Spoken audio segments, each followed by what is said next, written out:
सभी मेरे YouTube family को शिव कुमार यादव का राम राम। पिछली कहानी में मेरे दोस्तों ने जो सहयोग दिया है उनके हम नाम लेना चाहेंगे यहाँ पे।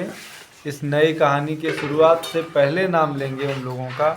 इनमें से हैं हमारे ये जो अभी नए नए जुड़े हैं, हमारे दिनेश कुमार भैया हैं। इनका चैनल है दिनेश कुमार 3808। और नरेंद्र प्रसाद गुप्ता जी हैं ओबरा सोनभद्र यूपी से, ये हमारे बड़े भैया हैं। और हमारी जो बहनें हैं इनमें से मधु पटेल है, पेंजी यादव राजस्थान से हैं। और ये रिमझिम बहन है हमारी अहमदाबाद से। और अमर सिंह भैया हमारे ये शायद राजस्थान से हैं।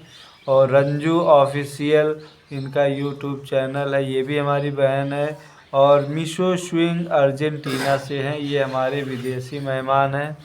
और एक लोग और हैं, उनका नाम ठीक से नहीं ले पा रहे हैं हम। सम पॉसिबिलिटी चैनल है इनका, जो क्षमा करना अगर आपका नाम हमने सही से ना लिया हो तो। हाँ तो दोस्तों, आज की एक ऐसी कहानी लेके आए हैं हम आपके लिए जो हमारे देश में फैले हुए, देश में क्या पूरे विश्व में फैले हुए अंधविश्वास से संबंधित है। इस कहानी में हम आपको दर्शाएंगे कि ये जो बाबा का एक चमत्कार होता है, ये एक प्रकार का ट्रिक है, चाल है लोगों को फांसने के लिए। उसी चाल से संबंधित ये कहानी है।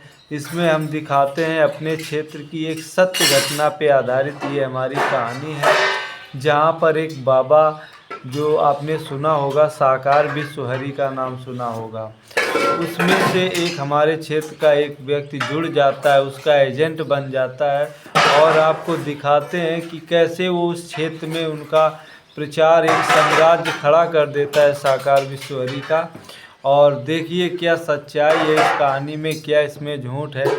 आपको जो प्रश्न उठेंगे उसका क्या ये उत्तर संतुष्ट दे पाता है या नहीं, ये सच्चाई आपको इस कहानी में नज़र आएगी।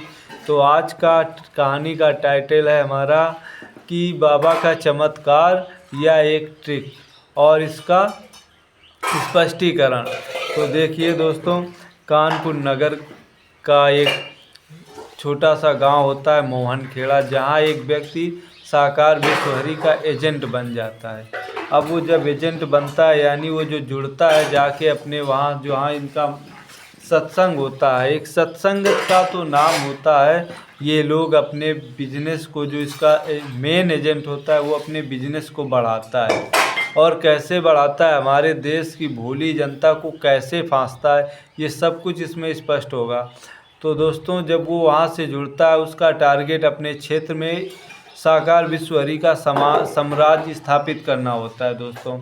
अब वो आ जाता है अपने किसी परिचित के पास, जो इस क्षेत्र का उसका खास आदमी होता है, परिचित के रूप में। सबसे पहले मित्र को ही ये लोग यूज करते हैं।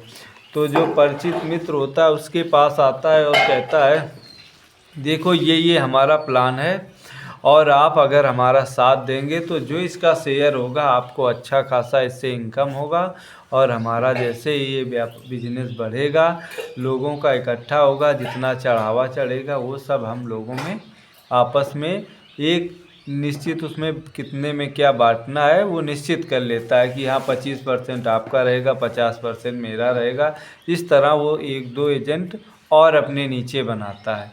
ये एक ट्रिक है दोस्तों, समझिएगा, मेरी कहानी के माध्यम से बिल्कुल स्पष्ट हो जाएगा। अब क्या होता है, उनको करना क्या होता है, इन्होंने देखो, जब कोई धर्म के आड़ में सारे काम होते हैं, धर्म के नाम पर ही बाबा लोग हमें बेवकूफ़ बनाते हैं, हमें लूटते हैं। तो धर्म के ही आड़ में सब काम चलता है इन लोगों का। तो क्या करते हैं, आते हैं, कहते हैं देखो समाज में कितनी बुराइयां फैली हुई, कोई नशा पी रहा है, दारू पी रहा है, अरे बहुत गंदा समाज है। हमें हमारे गुरु ने भेजा है समाज को सुधारने के लिए, और हमें सुधारने के लिए, संदेश देने के लिए। तो उन्होंने एक गाना बनाया, जय साकार विश्वहरि का गाना, संपूर्ण साकार में आपकी जय जयकार हो। इस तरह से वो एक आरती करते थे, हमें ठीक से याद नहीं है क्योंकि मैं इन चीज़ों में इंटरेस्ट नहीं लेता। तो क्या होता है दोस्तों, वो एक अपने गुरु की, जो उनका मेन गुरु होता है, मास्टरमाइंड होता है ऊपर वाला, उसकी तस्वीर लेके आते हैं उस गांव में। और बैठ जाते हैं, एक सभा इकट्ठा करते हैं। जो उनके पहले मित्र थे उनके द्वारा लोगों को उकसाया जाता है, भीड़ इकट्ठा की जाती है। तो मुश्किल से शुरुआत में मोहल्ले के 5-6 महिलाएं या 10 महिलाएं इकट्ठा होती हैं और फिर संपूर्ण ब्रह्मांड में साकार विश्वहरि की जय हो, इस तरह से एक कविता वो अपनी जो वंदना बना रखा है और उसी की पूजा अर्चना करते हैं। और उसमें फिर एक चाय बनाते हैं। चाय का टारगेट होता है, चाय बहुत लोगों को, बूढ़े लोगों को आकर्षित करती है अपनी ओर से। कुछ नहीं होगा तो चाय पीने के बहाने लोग ज़रूर आएंगे मंच में, ये उनका एक टारगेट लेके चलते हैं। तो चाय का भी व्यवस्था करते हैं। तो 10-20 लोगों में थोड़ी सी चाय बनती है, चाय पिलाई जाती है। ये हुआ उनका पहला दिन है। और यही समाज सुधार है, तो कई बातें वो मंच में बताते हैं, सत्संग करते हैं। अब देखिए दोस्तों, जैसे ये होता है कि जैसे 10, आपको एक उदाहरण देते हैं। जैसे हमारे समाज में 10 बच्चे फ़ौज की तैयारी कर रहे हैं, मान लेते हैं। 10 बच्चों में आपको क्या लगता है, अगर कोई फिट बच्चे हैं तो 10 में 1 होने का चांस होता है कि नहीं? 10 या 20 में, 50 में मान लिया 2-4 होने के चांस हैं कि नहीं? ये तो पक्का है। यदि वो 2-4 हो जाता है और उन्हीं के घर के अगर इसमें जुड़ जाते हैं, इसके बाद उनमें से 2-4 की नौकरी लग गई, तो वो इनको एक प्लस पॉइंट मिल जाता है अपने धर्म के प्रचार के लिए कि ये महिला हमसे जुड़ी और इनके घर में चमत्कारी रूप में इनके घर का, मान के चलिए, नौकरी लग गई, बच्चे की घर का विकास होना शुरू हो गया। इस तरह से एक अपना एक प्लस पॉइंट लेके चलते हैं ये लोग। तो क्या होता है, जब 10, 15, 20 उस गांव की महिलाएं जुड़ने लगती हैं तो उनको दिखाया जाता है क्या फ़ायदा होने लगा है सबको। तो वो क्या करता था, उन्हीं महिलाओं को मैक देता था। मैक के द्वारा अपना बताती थी कि हमें क्या फ़ायदा हुआ जब से हम जुड़ी, हमें क्या फ़ायदा हुआ साकार विश्वहरि से। तो अच्छा, ये हमारे देश की जो माताएं बहनें होती हैं ये बहुत भोली होती हैं। अगर इनको इनके बच्चे के प्रति या पति के प्रति एक फ़ायदा दिखाया जाए तो ये आंख मीच के उस चीज़ में विश्वास कर लेती हैं और ये जुड़ जाती हैं। तो क्या होता है दोस्तों, इसी तरह से होते चलते उनका धीरे धीरे बिजनेस साल 6 महीने में बढ़ने लगता है। माताएं बहनों को और माइक में बोलने के लिए एक लालसा सी होती है, तो कई लोग इसी बहाने से धीरे धीरे देखने के लिए क्या हो रहा है, चलो अपना टाइम पास है, ये सोच के जाने लगते हैं। तो उनकी संख्या धीरे धीरे से बढ़ने लगती है। अब ये होता है कि उनमें से कुछ जुड़ी हुई महिलाओं के जैसे बच्चे सरकारी नौकरी में हो जाते हैं, तो वो उन चीज़ों को बहुत गौर से, मतलब माइंडली अपनी नज़र में रखता है कि हाँ इनके यहाँ ये हुआ, उनके यहाँ हो। तो ये क्या, आप उसमें जुड़ने से पहले भी तो हो सकता था कि आपके ना जुड़े होते तो आपका बच्चा नौकरी में नहीं लगता। ऐसा तो हो नहीं सकता। यदि वो मेहनत कर रहा है, हम मानते हैं कर्म ही पूजा है, यदि बच्चा तैयारी कर रहा है तो अच्छा है, अगर उसने अच्छी मेहनत की है तो 100% होगा वो, ठीक। लेकिन वो पूरा क्रेडिट क्या होता है, बाबा जी ले जाते हैं कि नहीं, वो जब से उनकी माता जी हमारे इसमें जुड़ी तो उनके घर का विकास हो रहा है, बच्चा नौकरी में हो रहा है। इस टाइप से उन्हें, और जिनके यहाँ ये हुआ, जिनका लड़का हुआ, 2-4 उनमें से जुड़ी हुई थी, तो अब जब दूसरे गांव में सत्संग होता है तो वही चीज़ को दोहराया जाता है कि हाँ देखिए माइक में। और फिर क्या होता है, उन्हीं माता जी को माइक पकड़ा दिया जाता है। वो माइक में अनाउंस करती है कि जब से मैं साकार विश्वहरि में जुड़ी तब से मेरे घर में मेरा बच्चा नौकरी में हो गया, इससे पहले बहुत गरीबी थी, ये था, तमाम तरह की बातें करने लगते लोग। और तो और देखिए, फिर इसके बाद ये होता है, फिर एक ऐसी घटना बताते हैं जो कहानी को शॉर्टकट मारेंगे दोस्तों। ये बगल वाले गांव की बात है, और जो हमारा गांव था पास ही में था, तो उस गांव में वही जो हमने काल्पनिक नाम लिए थे, रामू काका और धर्मू काका, यहाँ भी 2 नाम देंगे हम उस गांव में। तो ये माइक द्वारा सत्संग हुआ करता था। तो महिलाएं अक्सर इस टाइप की बातें कर रहे थे कि कोई कहता अर्जी लगाने से चमत्कार होता है। तो एक महिला जब ऐसे सत्संग में बातचीत हो रही थी तो माइक में कहती है, मेरे पेट में गैस बन रही थी और बहुत मैं परेशान थी, जैसे इस संपूर्ण जगत के स्वामी साकार विश्वहरि को हमने अर्जी लगाई, तैसे ही हमारी बाई खुल गई। इस टाइप की तमाम प्रकार की बातें होने लगी महिलाओं में आए। और ये महिलाओं में बातें होने लगी, कोई कहती कि मैं अपने मायके जा रही थी और गाड़ी आ नहीं रही थी, सवारी टैक्सी गाड़ी, मैं बहुत परेशान थी, मैंने साकार विश्वहरि को अर्जी लगाई, तत्काल गाड़ी आ गई। मेरा सवाल ये उठता है, क्या आपके जीवन में पहला ऐसा कभी नहीं हुआ कि जब आप पहुँचे हों और उसी टाइम आपको सुविधा मिल गई हो? होता है, लेकिन यहाँ पे क्रेडिट किसको दे दिया जाता है? बाबा जी को दे दिया जाता है। अब इस तरीके ये सब क्रेडिट का मालिक बाबा जी अपने बिजनेस को फैला रहे हैं। अब क्या होता है, एक ऐसी जो रामू काका का गांव था और जिस गांव में सत्संग हो रहा था, दोनों गांव जुड़े हुए थे, बीच का मामला था। तो उस गांव की एक महिला थी राम दुलारी। राम दुलारी का पति जा रहा था रास्ते से। अब इसी का पूरा खेल है। तो पति जा रहा था रास्ते से, तो उसको एक पानी वाला सांप बोलते हैं हम, जो किसान मित्र जिसको बोलते हैं, उसमें जहर नहीं होता।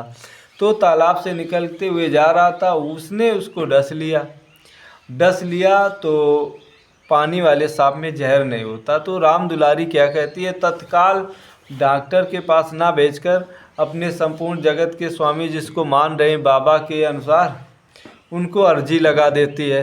अर्जी लगा देती है तो उनके पति को कुछ होता नहीं, क्योंकि उस सर्प ने जो काटा था वो एक साधारण सर्प था, कोई कोबरा और वो जहरीला सांप नहीं था। ये बात रामू काका रास्ते से जा रहे थे तो उन्होंने देखा था कि सांप कौन सा है, जिस कारण ये बच गया। और उसको करीबन 1 घंटा हो जाता है, वो इलाज के लिए नहीं जाता, लेकिन लोगों के कहने के बाद 2 घंटे बाद वो इलाज के लिए जाता है। अब देखो यहाँ जो क्रेडिट ले गए वो पूरे साकार विश्वहरि के बाबा जी ले गए।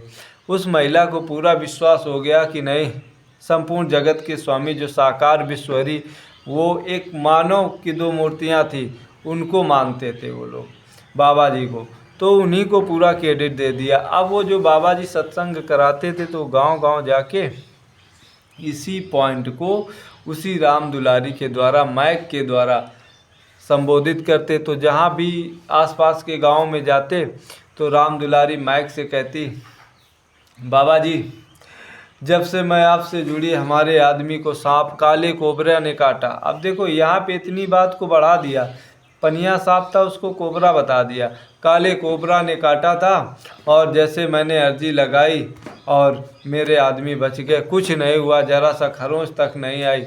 अब रामू काका माइक के द्वारा ये जो अनाउंस हो रहा था तो इस बात को सुन रहे थे, कहने लगे देखो क्या सच्चाई है और क्या ये क्रेडिट मार रहे हैं बाबा जी। अब बाबा जी उस टाइम प्रधानी का समय था। अब वहाँ पे क्या हुआ कि गांव में काफ़ी भीड़ इकट्ठा होने लगी थी। अब 200 महिलाएं इकट्ठा होने लगी थी। अब देखो बाबा जी का जो कमाने का तरीका था वो भी हम आपको बताते हैं। शुरू में जब महिलाएं जुड़ी तो उनसे कुछ नहीं लिया जाता था, वो ऐसे ही आती थी और चाय की व्यवस्था वही महिला करती थी जिनके यहाँ वो मंच करते थे, चाय की व्यवस्था। बाबा जी का कुछ खर्चा नहीं होता था, वो अपनी हारमोनिया और माइक वगैरह लेकर आते थे। अब क्या होता है, जब धीरे धीरे महिलाएं जुड़ती हैं तो महिलाओं में एक चीज़ होती है, महिलाओं में अगर एक मोहल्ले की हैं, अगर एक 10 रुपया दान कर रही तो बगल वाली कंपटीशन में 20 रुपये चढ़ाएगी 100%। तो क्या हुआ, जब महिलाओं की संख्या धीरे धीरे बढ़ने लगी तो आपस में महिलाएं कहती हैं, देखो आती हो चाय पीती हो, क्या यही बहन चाय पिलाएगी क्या? सब खाली हाथ नहीं आया जाता किसी को यहाँ पे, भगवान के दरबार पे कोई खाली हाथ आता है बताइए? हाँ, तो ये महिलाएं अंदर ही अंदर बातें कर रही हैं। तो कहती हैं हाँ बात तो सही कह रही हो बहन, हाँ तो ऐसा करो 1-1 किलो चाय शक्कर ले आया करो, शक्कर ना हो तो कोई 10-20 रुपया जो हो सके वो ले आया करो। वही महिला जो अपने दरवाजे कराती वो कहती, जो उसकी मेन एजेंट होती हैं 2-3 महिलाएं, ये काम उनको सौंपा जाता है समझाने के लिए।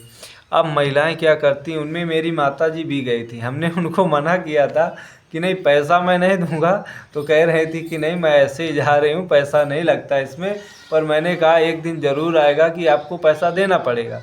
कहे नहीं ऐसा नहीं, पैसा नहीं लेते, बहुत अच्छे बाबा जी हैं, फ़ायदा होता है, दुनिया की नौकरी लग जाती। वो टाइम था मेरे भी सर्विस की कोशिश थी, लेकिन मेरी नहीं लगी क्योंकि मेरी हाइट कम थी आर्मी के लिए। तो माता जी भी मेरी जुड़ गई। तो अब ये हुआ, फिर माता जी एक दिन हमसे बोली कि 20 रुपया दे दो हमको भी, अब खाली हाथ जाया नहीं जाता। तो मैंने कहा था अम्मा मैंने तुमको समझाया था कि 20 रुपये ज़रूर लगेंगे। कहे हाँ ये तो बात सही है, चलो ले चलते हैं कहानी में। तो इस तरीके महिलाएं 20-20 रुपया, 1-1 किलो चीनी। आप जोड़िए, जहाँ 100 महिलाएं चली जाएं, टारगेट ये हम जैसे लोग दिमाग लगाते हैं, बाकी लोग दिमाग नहीं लगाते। मिनिमम हम मान लेते हैं 100 महिलाएं अगर जुड़ती हैं, 20-20 रुपया ले जाती हैं, तो 2000 रुपया हो गया। और अगर आधा आधा 1-1 किलो चीनी ले गए तो कितनी चीनी हो गई। इस तरीके से बाबा जी का एक सत्संग में 4 से 5 हज़ार रुपये काम अच्छे से हो जाता था। और जो उसकी एजेंट थी उसका भी काम हो जाता था, यानी 3-4 लोगों का अच्छे से काम होना शुरू हो गया था बाबा जी का। अब देखिए, अब बाबा जी धीरे धीरे 4 व्हीलर से एंट्री होने लगी, आने लगे। अब बाबा जी का क्षेत्र में अच्छा साम्राज्य फैल गया, देखते ही देखते 1 साल के अंदर।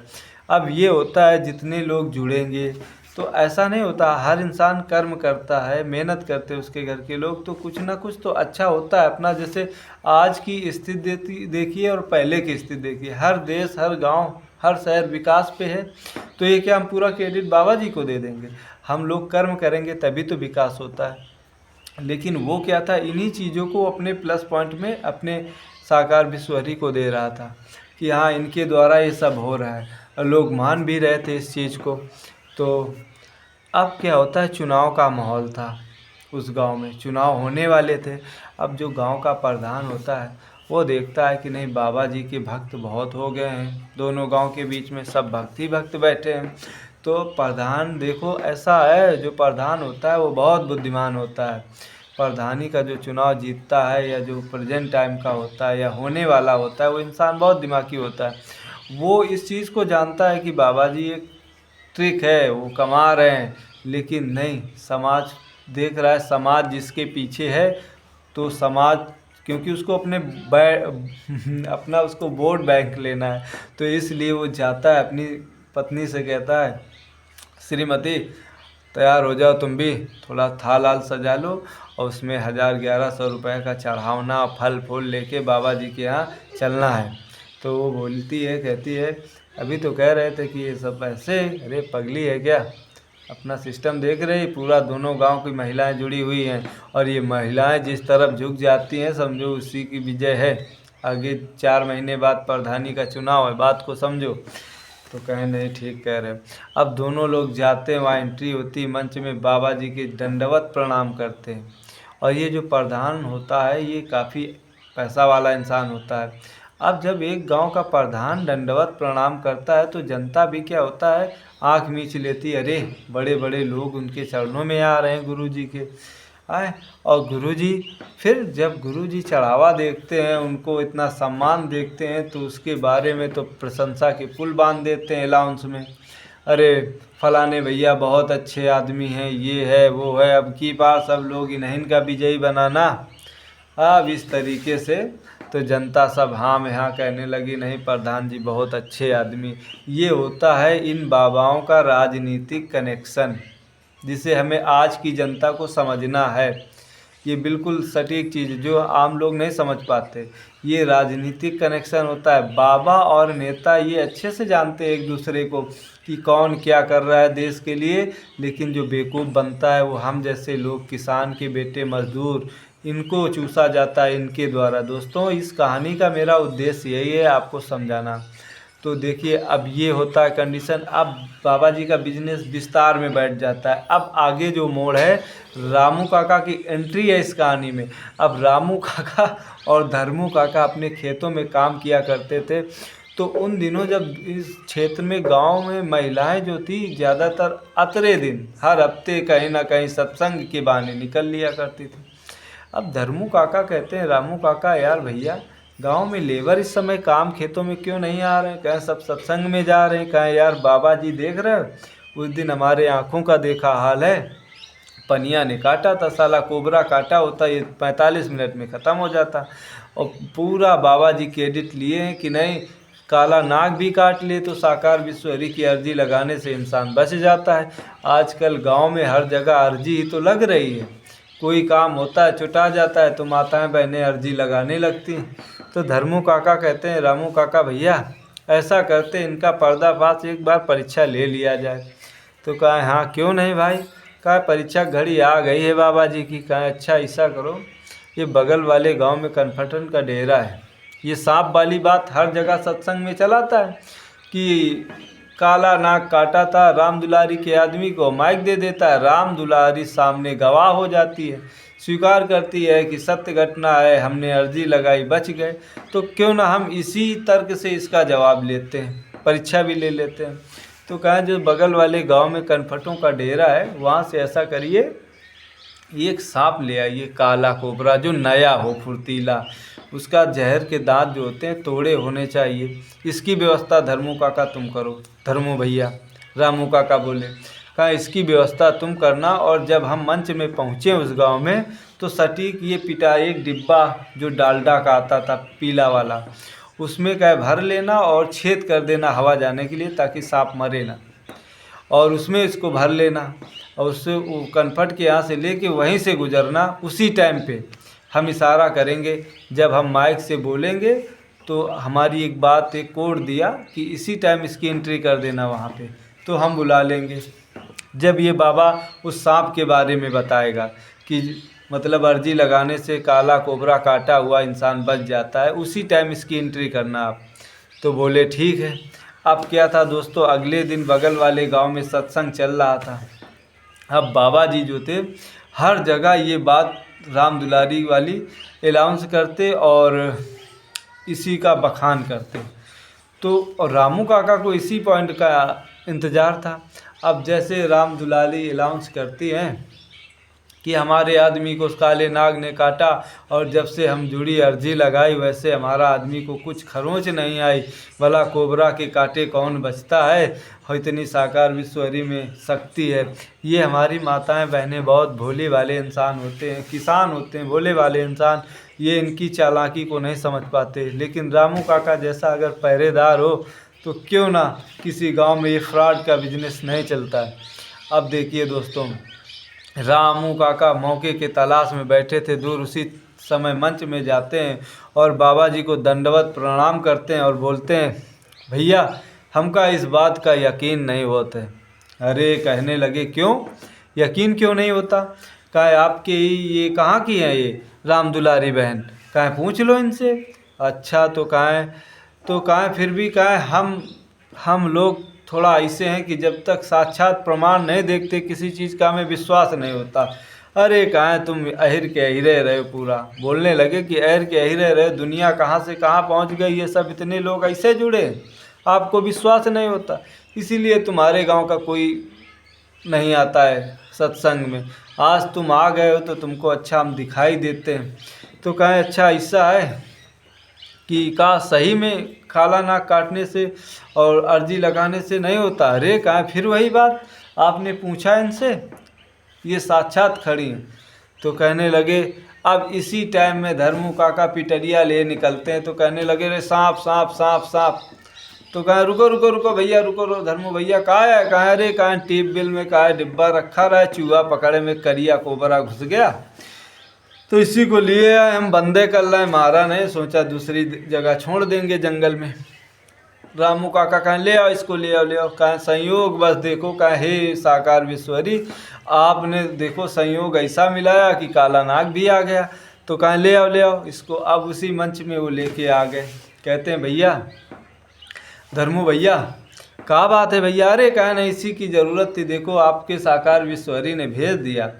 तो बोले कि अच्छा ये बताओ बाबा जी, आपके साकार विश्वहरि में शक्ति है, अपार शक्ति, मैं तो अनजान हूँ इस चीज़ की, लेकिन अगर तुम हमें बचावा चाहो तो हमें माँ हाथ घसोर दिए डिब्बा में और सांप हमका काट ले, तुम अर्जी लगाओ, अगर हम मर गए तो समझ लें कि तुम्हारे गुरुदेव माँ शक्ति नहीं है, अगर बच गए तो हम मान लेते हैं कि इसमें शक्ति है।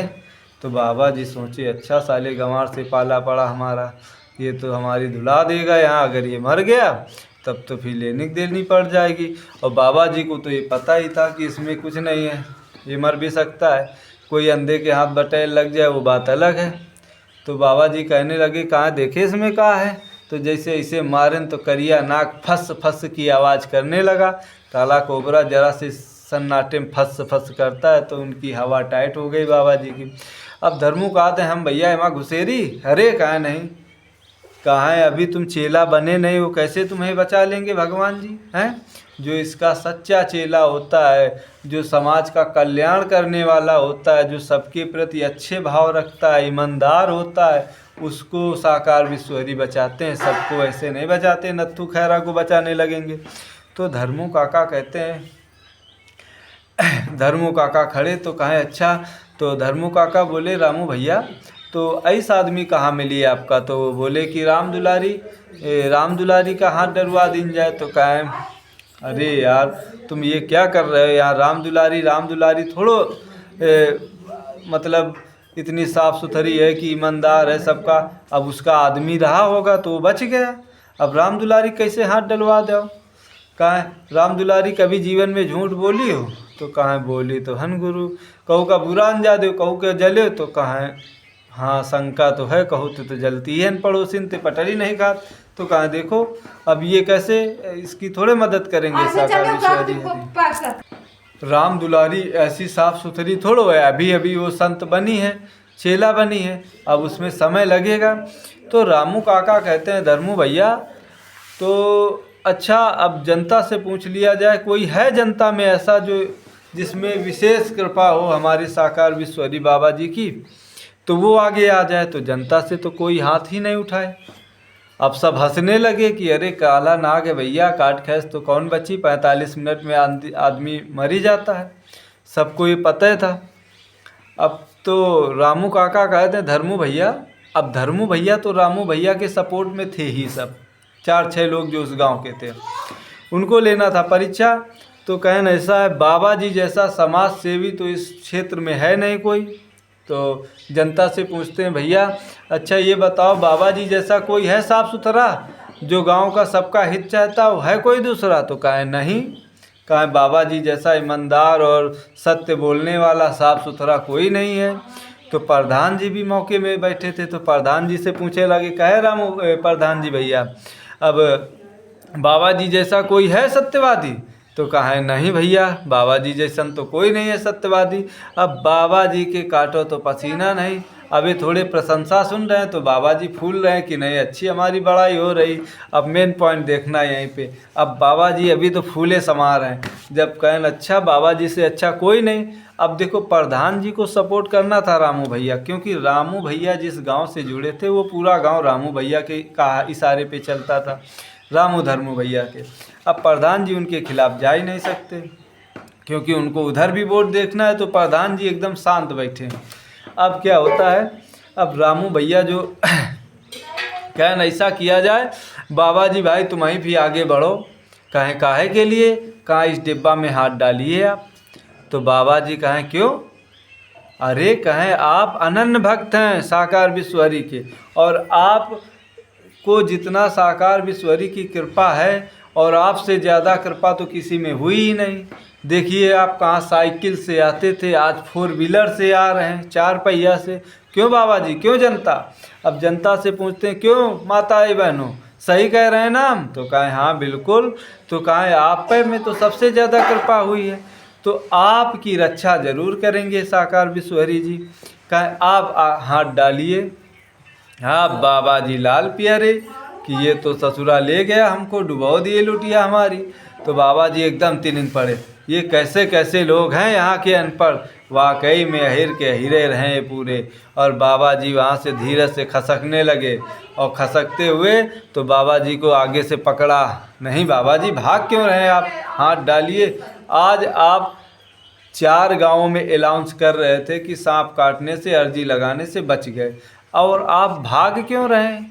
क्यों माताएं बहनें आप बताइए, अगर शक्ति है तो तुम्हारे ये गुरुदेव भाग क्यों रहे हैं, इसमें हाथ डालें अगर शक्ति है। नहीं शक्ति है तो सीधा स्वीकार करें कि हम बेवकूफ़ बना रहे हैं दुनिया को। अब बाबा जी क्या थे, शांत एकदम, बोलना है उनको। क्या होता है दोस्तों, फ्रॉड हम लोगों में एक कमी होती है, अपने धर्म के नाम में साधु के वेश में आंखें मीच के विश्वास कर लेते हैं, और उसकी हाँ में आप ही हम ये नहीं देखते कि ये सही कह रहे हैं, क्या है ठीक है क्या, इसमें ज़रा सा सोचते नहीं, पाए लागे दक्षिणा दे। ये होता है हमारे देश का। अब बाबा जी वहाँ से खिसक जाते हैं। अब जब खिसक जाते हैं तो रामू काका माइक कैलाम से लेते हैं, कहते हैं सही बताना कि किसको किसको इसमें जुड़ने से फ़ायदा हुआ। तो कहा इस जो जिनके बच्चे नौकरी में हुए, जो जिसका जिसका फ़ायदा हुआ, जो लोग वो हाथ उठाने लगे, इनका इनका। यहाँ बाबा जी की एंट्री, निकल के भाग जाते हैं बाहर, खिसक जाए, तुरंत 4 पहिया उठाया, अपने जो 2-4 कैंडिडेट थे निकल गए। अब जब निकल गए तो रामू काका माइक से अनाउंस करते हुए कहते हैं, भाई अच्छा ये बताओ, जब से आप ये 2 साल से चल रहा कार्यक्रम सत्संग, इससे पहले किसी के यहाँ कोई नौकरी में लगा कि नहीं लगा, किसी के साथ अच्छा हुआ कि नहीं हुआ? कहें हुआ। तो आपने इनको कैसे समझ लिया कि इनके द्वारा ये सब अच्छा हो रहा है? दूसरी बात ये बताओ, आप लोगों से कितना रुपया ले रहे थे दक्षिणा के रूप में? कहें कुछ नहीं मांगते, कहें कुछ नहीं मांगते, कहें ना। कहा ऐसा तो अब रामू काका को तो पता था कौन कितने रुपए लेके आ रही है। जब खेतों में काम करने जाए तो कहें रामू भैया पैसा दो, हमका काल जाकर सत्संग सुने। कहें का? तो कहें 20 रुपये 10-20 तो चढ़ावे की परत है, और शक्कर अक्कर लागत थी। तो ये सच्चाई तो सबको पता थी हर।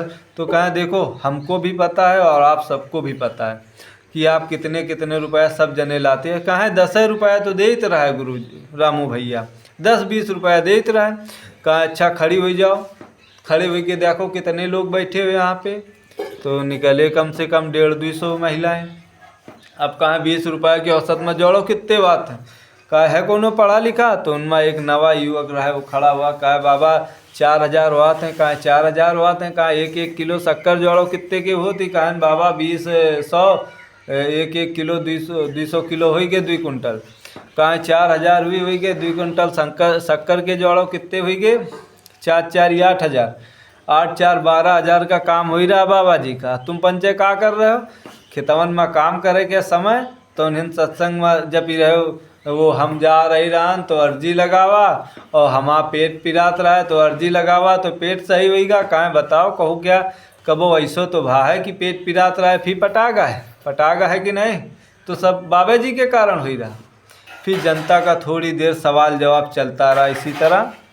कहें ये सब एक ट्रिक है दोस्तों, और हम तुम अपना ये बहुमूल्य समय इनके पीछे बर्बाद कर रहे हो।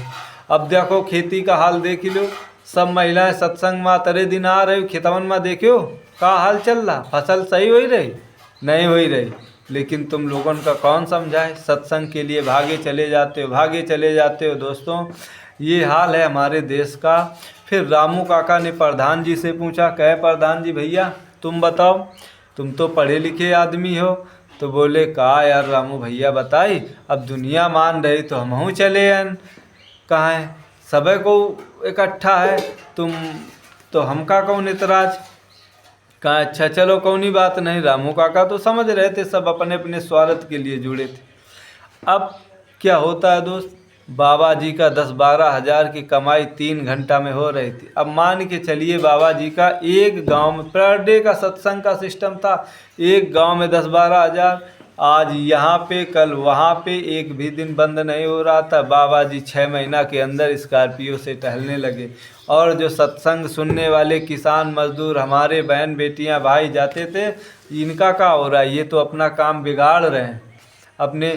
तो दोस्तों हमारा मेन मकसद है कहानी को आपको बताने का कि कर्म ही सबसे बड़ी पूजा है और कुछ नहीं। हमारे जो मैं तो ज़्यादा पढ़ा लिखा नहीं हूँ, लेकिन अपने गुरु प्रेमानंद के द्वारा जो सुनता हूँ उस पर विश्वास करता हूँ। मैंने एक बात और बता दूँ, मैंने प्रेमानंद को अपना गुरु माना, इसके पहले उन पर भी मुझे शक था। मैंने उनकी कई ऐसी बातों को देखा अपने समाज में, तब मुझे स्पष्ट हुआ कि नहीं सही बोलते हैं और अच्छे हैं। फिर मेरी आत्मा ने उनको स्वीकार किया कि नहीं वाकई में हमारे ऐसे गुरु हमको कोई दूसरा मिला नहीं।